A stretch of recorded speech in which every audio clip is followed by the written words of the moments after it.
Bonjour à tous, bienvenue dans cette nouvelle vidéo. Aujourd'hui, je vais te présenter Maillard. Donc, j'ai déjà fait une présentation complète sur Maillard. La qualité d'image est en 720p, donc c'était sur grand écran. Ça va être compliqué sur l'ancienne vidéo, mais ça, c'est résolu. J'avais des soucis de record. Bref, ça, c'est ma vie, vous vous en foutez. Mais là, je vais vous présenter du coup Maillard, surtout les mises à jour qu'il y a eu. On sort enfin de la maintenance, mais peut-être pas encore. En tout cas, je vais te faire un topo sur ce que c'est et surtout, après t'avoir expliqué tout ça, je vais te donner ma vision des choses sur le tokenomics, donc pourquoi il faut stacker telle ou telle chose et garder des rewards tel ou tel endroit, et comment le faire pour éviter d'être sur le gros risque du Maillard Exchange qui est son token MEX, comment éviter d'être full MEX et profiter aussi des rewards de malade de ça. Premièrement, voilà, je vais me connecter avec mon application Maillard. Alors ça, c'est le premier point que je trouve super bien, c'est que on peut du coup centraliser nos investissements sur un truc. Tu vois, ça j'aime bien. Donc là, je vais sur Maillard, je vais dans Réglages, je vais dans Wallet Connect sur mon téléphone et ensuite je scanne tout simplement mon téléphone et je fais confirmer. Et là, je suis connecté avec l'application Maillard qui voit directement en fait mes placements. Donc, je vais te montrer là où j'ai farm. Donc, j'ai ajouté mes liquidités. Tout ça, je te le présente dans l'autre vidéo que je te mettrai en description de cette vidéo. Donc, tu vas voir une chose. Ici, on peut voir quoi? On peut voir qu'il y a trois liquidités et c'est là où en fait il y a eu des changements. On a le EGLD USDC. Donc, tu vas mettre à la 50-50 de GLD et du USDC et en fait, ça va donner comme reward du MEX. Ok, tu peux voir que ça n'arrête pas de tourner. C'est normal. Après, tu as la pool de liquidité EGLD MEX où c'est, tu vois, juste là, tu regardes ces APR ici. Ok, on ne regarde pas ceux qui sont avec les cadenas, je t'expliquerai juste après, mais tu vois qu'ici à 55%, donc là, tu as moins de risques, entre guillemets. Là, tu en as un peu plus parce que tu as mis de la liquidité en MEX aussi, d'accord? Tu as mis peut-être $50, l'équivalent de $50 en EGLD et $50 en MEX, ce qui fait ta pool de liquidité de $100 de EGLD MEX. Donc, tu te risques un peu plus dans le MEX. Du coup, c'est normal que là, tu aies 70% d'APR, APR, on va dire. Je suis très nul en anglais. En tout cas, dans l'accent. Et ici, 55%, donc c'est normal. Et là, quand tu stacks du MEX complètement et que tu peux récupérer et revendre en EGLD, puis après en dollars si tu le veux, c'est 75%. Donc tu vois qu'ici, les pourcentages, au tout début du Maillard, quand c'est sorti, c'était beaucoup plus puissant que ça. Il y a eu beaucoup de vidéos là-dessus et du coup, c'était hyper intéressant. Et peut-être même dans l'ancienne vidéo que je t'ai faite il y a très peu de temps, les rentas sont énormes.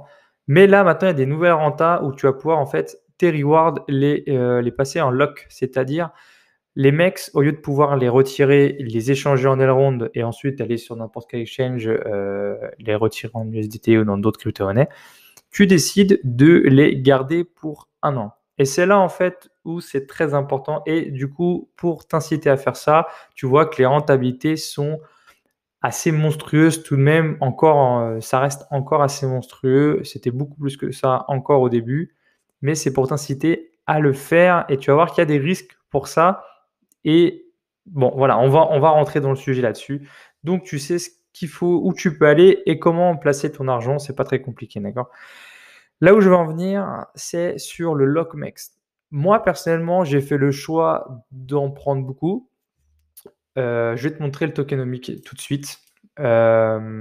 Ici, en fait, ça, c'est le white paper, on peut dire, en tout cas, la distribution, le PDF de distribution de Elrond sur le MEX. Et tu peux voir, en fait, que chaque semaine, là, les semaines où on est, depuis le 20 novembre, il y a à peu près, il y a tout ça de MEX par bloc de créer qui sont distribués. Donc, tu peux voir que plus on avance dans le temps, moins il y a de MEX distribués par bloc, ce qui fait qu'au bout d'un moment, en fait, on sera beaucoup moins, d'accord? On va diviser par 5 complètement la distribution de MEX. Donc très important d'avoir beaucoup de mecs si tu veux en tout cas croire au projet et en avoir pour te dire que plus tard, pour l'instant du coup c'est inflationniste, c'est-à-dire que le MEX va tendre à descendre, hein, il faut le savoir, parce que on n'arrête pas d'en distribuer et qu'il y en a beaucoup qui veulent reprendre leur profit, ce qui est normal. Et évidemment, ça fait descendre le prix du MEX, donc ça, il faut s'y attendre et c'est normal. Mais au fil du temps, il y a des solutions de burn qui vont faire que le token devrait remonter in fine. Et comme tu peux le voir, plus tu lock tes MEX, donc plus tu décides de les bloquer, de pouvoir les retirer dans un an, d'accord? Et en plus, c'est pas d'un coup, tu en as 10% le premier mois, etc.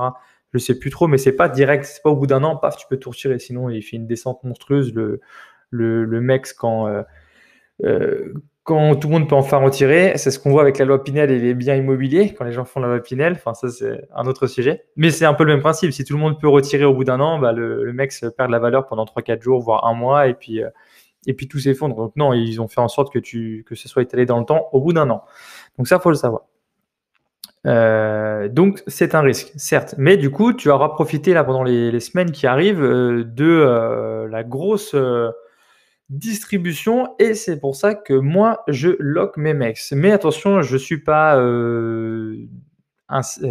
comment dire, un peu bête dans mon esprit, dans le sens où je fonce direct et je veux faire et je veux absolument mettre tout mon argent dedans. J'ai une stratégie que je vais te montrer maintenant. Donc moi, en fait, ma stratégie, elle a été assez simple et je la garde parce que au final, elle est intéressante. C'est qu'en fait, je crée ma pool de liquidité EGLD USDT. Donc j'en ai créé, tu vois, j'avais 2500 $ pour te dire quand j'ai commencé. C'est normal que ça fluctue, d'accord? Il n'y a pas de problème là-dessus. Et en fait, ici, qu'est-ce que j'ai fait? Eh ben, ma pool de liquidité, quand le LockMax est devenu beaucoup plus intéressant, en tout cas le fait de bloquer tes reward max, je suis passé dessus et j'ai attendu d'avoir un retour sur investissement en MEX à la base, et j'ai ajouté du LGLD MEX. Ok, ça m'a fait arriver à peu près à ça.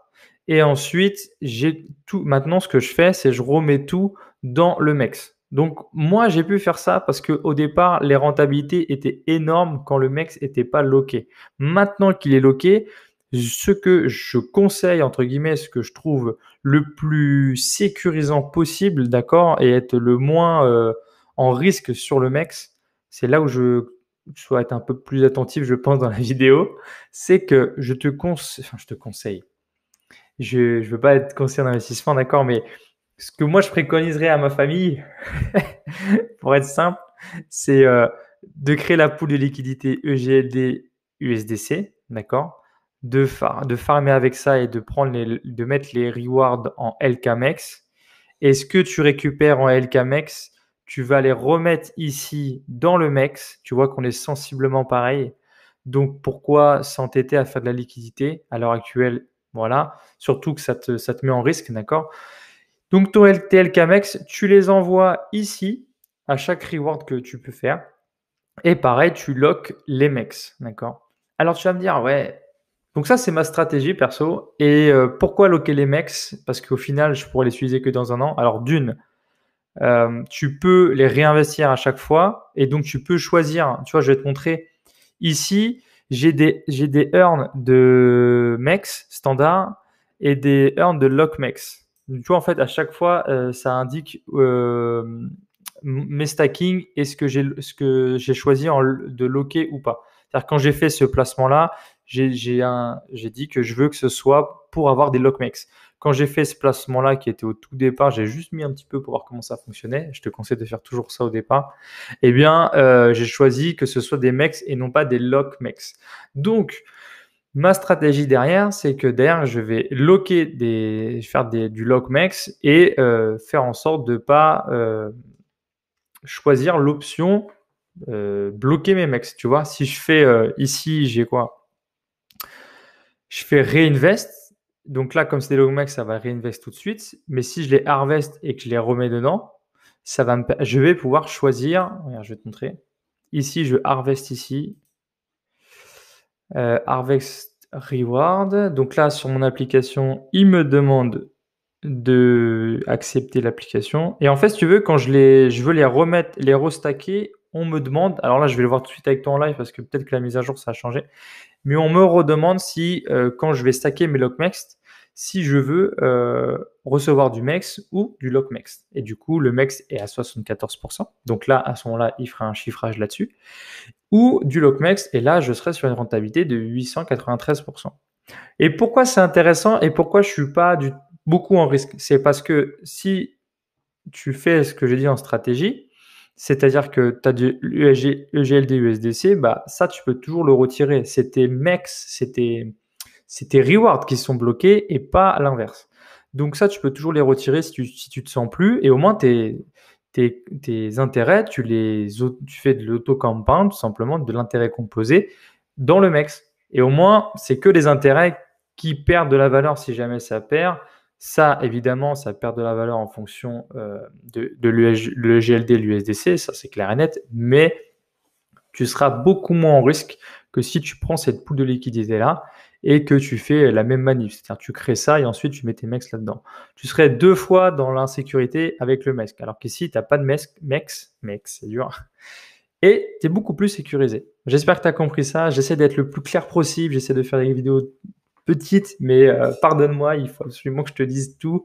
Et des fois, il faut prendre du temps pour comprendre ce qu'on fait. Et là, tu vois, donc mes lockmex ont été retirés. Et donc, si je fais stacking, je peux choisir mes lockmex, je peux choisir 100% et je peux dire non, non, je veux pas que les rewards soient lockés. Du coup, c'est intéressant. C'est-à-dire que je peux avoir quand même du LKMX, beaucoup, et à un moment donné dire stop, maintenant j'en ai beaucoup qui sont en mode bloqué.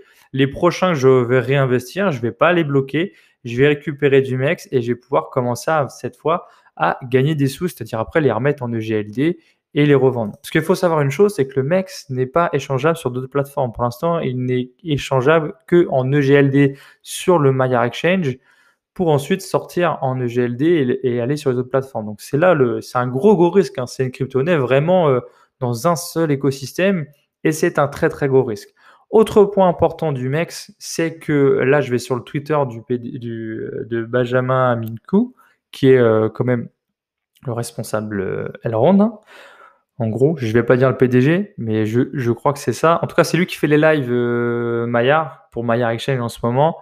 Je sais plus si c'est le PDG, enfin c'est un mec bien placé, ça c'est clair et net, j'ai un trou de mémoire. Mais en gros, ce qu'il faut savoir, c'est que les LKMX, en fait, ils vont avoir une place énorme, importante, et une place vraiment forte dans le Maillard Exchange. Et en fait, le token ride, quand il va être mis sur la plateforme Maillard, tu vas pouvoir farmer du ride, c'est-à-dire stacker du LKMX pour avoir du ride.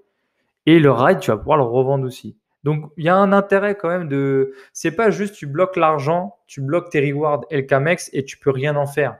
Le but d'Elrond et sur Maillard Exchange, c'est que le LKMX puisse vivre. C'est-à-dire que c'est de l'argent que tu bloques sur un an, mais que tu vas pouvoir placer autre part. Et ça, c'est intéressant. C'est pas simplement un blocage et terminé et tu les récupères que dans un an. Tu vas quand même pouvoir le faire travailler et ça, je trouve ça hyper intéressant comme système. Voilà. Par contre, fais bien attention, c'est tout nouveau. On sort d'une grosse mise à jour du Maillard Exchange. Moi, je t'incite, si tu veux aller dessus, si tu as déjà cette envie d'aller sur Maillard Exchange, d'y aller rapidement. Pour ça, il faut avoir un portefeuille Maillard. Je te mettrai le lien dans la description de cette vidéo. Si tu ne sais pas comment ouvrir un portefeuille Maillard, je te mettrai le lien référal si tu veux soutenir la chaîne. Sinon, tu peux le chercher tout seul. Mais voilà, donc moi, si je peux résumer, si j'aime bien faire des petits résumés, savoir que le LKMX, il va servir pas simplement d'intérêt de blocage pendant un an, il va servir à pouvoir fermer d'autres monnaies et notamment le MEX en lui-même cette fois ne pas choisir l'option lock MEX et au moins tu pourras retirer des MEX au fur et à mesure si l'envie te prend et surtout si tu n'as jamais démarré, si tu n'as pas eu les rewards du tout début sur ce qui n'est pas locké. Moi, ce que je dirais à ma famille, c'est de mettre cette pool de liquidité là, d'attendre des rewards et enfin de locker les rewards au départ et que ces LKMX là qui sont là, d'engranger le MEX qui est ici pour ensuite arriver à un stade où tu es plutôt à l'aise et ensuite les réinvestissements que tu ferais de tes nouveaux LKMX, tu les choisirais de cette fois recevoir les rewards non pas en lock mais en MEX standard pour ensuite les revendre en EGLD, etc., etc. Ça, moi, c'est ce que je te conseille. En tout cas, c'est ce que je conseillerais à ma famille parce que je ne suis pas un investisseur. Enfin, en tout cas, je ne suis pas conseiller d'investissement. J'espère que tu as compris. Voilà, j'espère que cette vidéo t'a plu. Elle va faire à peu près 15 à 16 minutes cette vidéo Encore, j'essaie d'en faire des 10 minutes, mais c'est dur, hein. En tout cas, voilà. Si cette vidéo t'a plu, n'hésite pas à t'abonner, à liker et à partager tout autour de toi, car n'oublie pas que c'est toi qui fais vivre la chaîne et que c'est grâce à tes likes, à tes partages et à ton abonnement et surtout avec la petite cloche d'activer, bah, que ça donne du référencement si tu penses que mes vidéos peuvent servir à d'autres. En attendant, je te souhaite une très très bonne journée dans ta formidable vie d'investisseur. Ciao, ciao.